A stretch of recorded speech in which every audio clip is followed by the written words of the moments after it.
Salut à tous, c'est Sako. Aujourd'hui on se retrouve pour cette seconde vidéo. Donc aujourd'hui nous allons parler d'un de mes mangas préférés. Un manga parlant de Mille et une nuits et de Jin, reprenant Aladdin, Alibaba, Morgiana. Bien sûr, vous l'avez compris, on va parler de...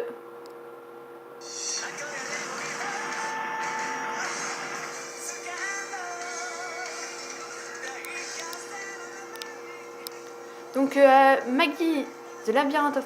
ou Kingdom of Magic est un shonen parlant d'aventure principalement, mais aussi de Jin, de combat. C'est un shonen neketsu principalement. C'est un manga qui a un bon succès au Japon. Et moi aujourd'hui je vais parler, comme pour Senseiya, de ces personnages. Je vais faire une analyse de plusieurs personnages, un peu plus que Senseiya.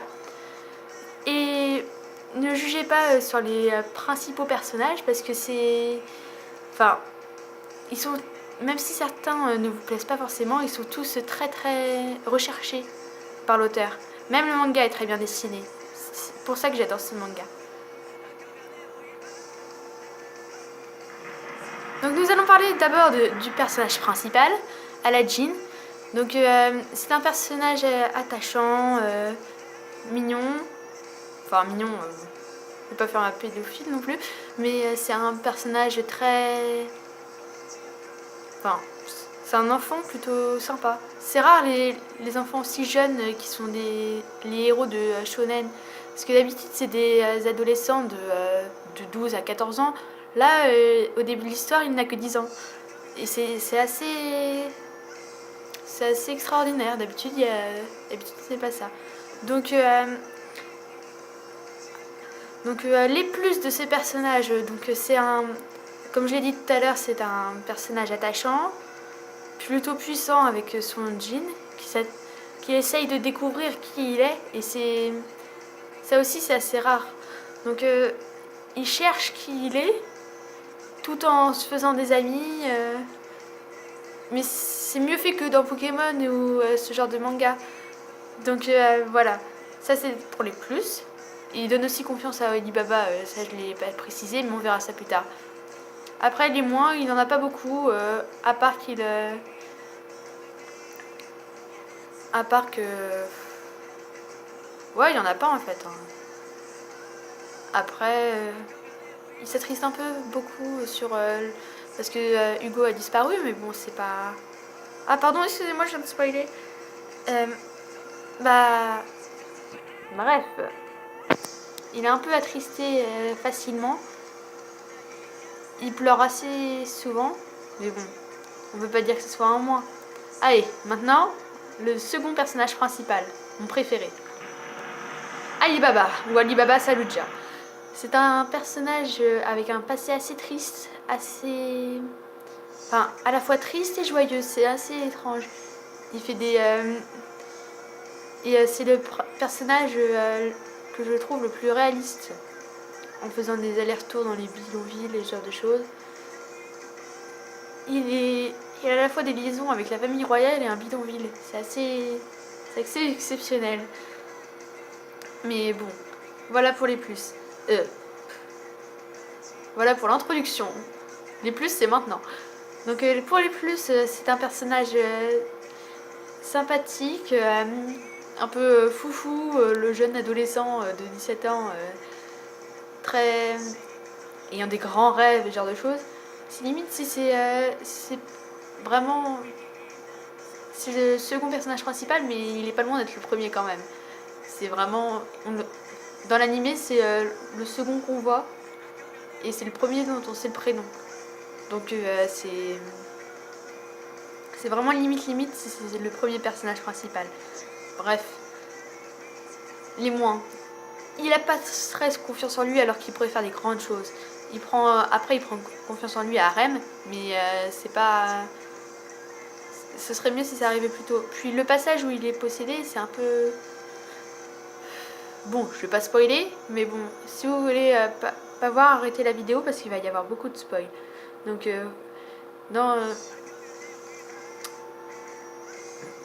c'est bon, vous avez quitté la vidéo?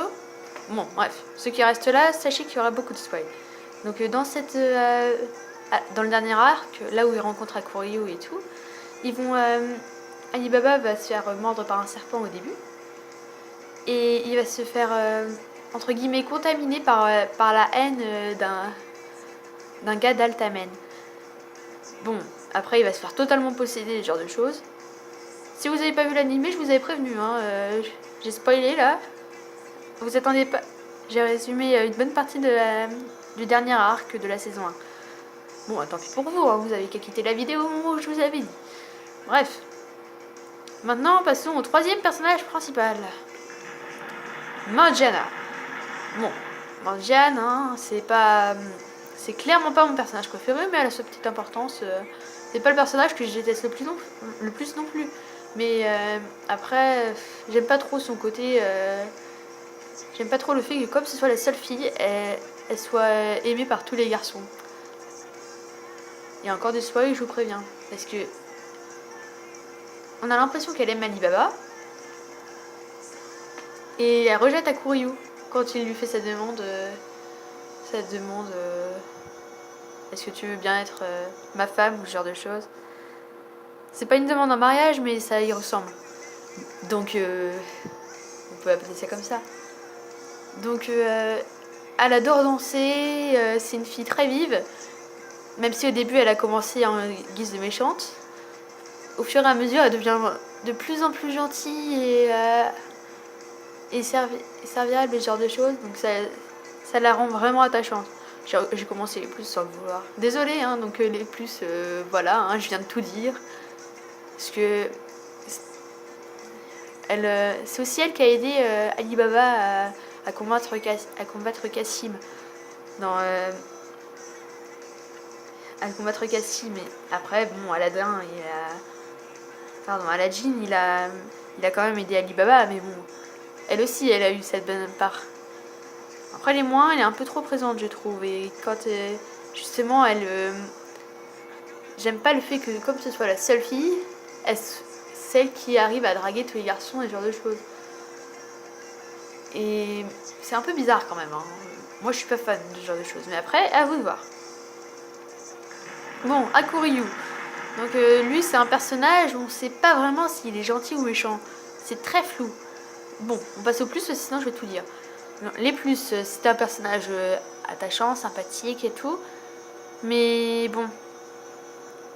Et après, il est très attaché à sa sœur. Après, les moins, on sait pas trop ses objectifs, ses intentions. Même dans la saison 2, on sait rien. C'est bizarre. On peut pas trop définir ce personnage. On sait pas s'il est gentil ou méchant.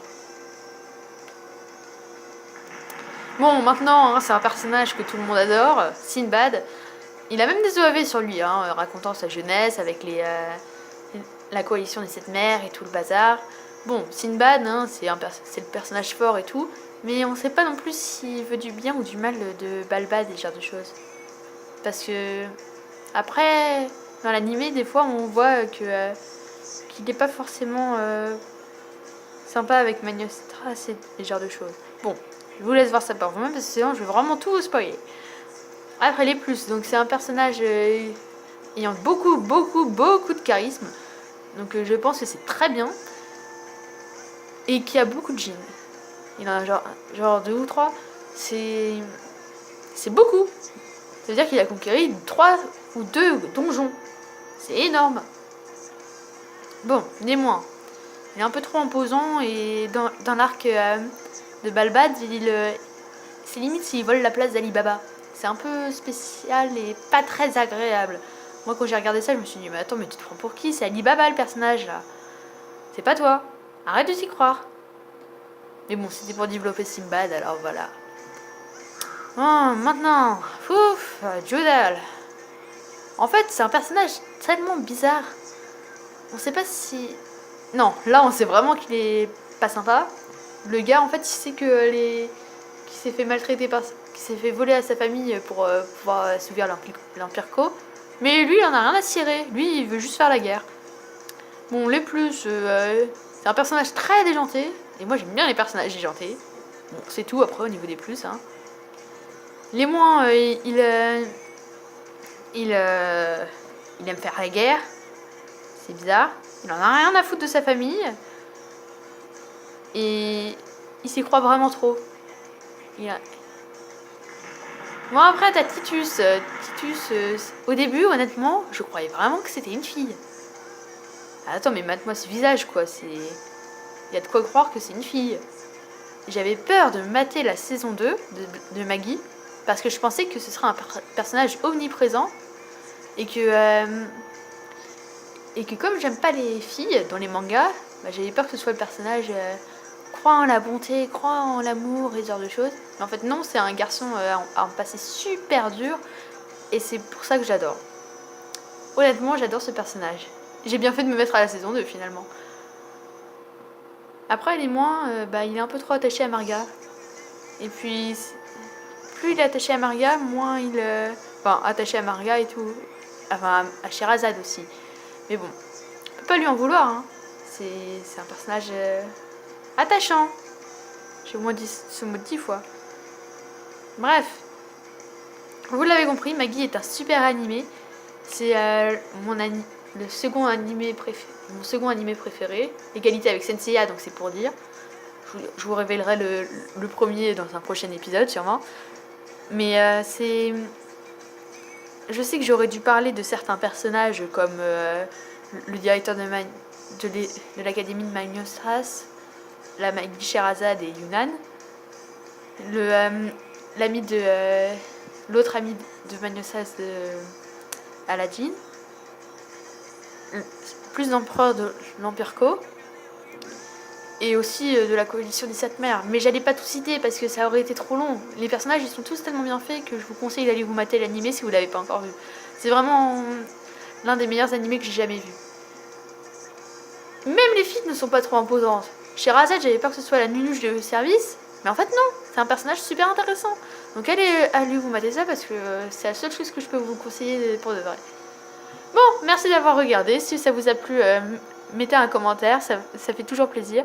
Si vous avez des conseils aussi à partir de PowerPoint, parce que j'ai un petit Samsung et je fais ça avec PowerPoint, donc désolé pour le bruit de l'ordinateur, hein, la dernière fois c'était aussi le bruit. Donc j'essaye de combler ça avec de la musique. Bon, bah merci hein, d'avoir regardé cette vidéo. À la prochaine!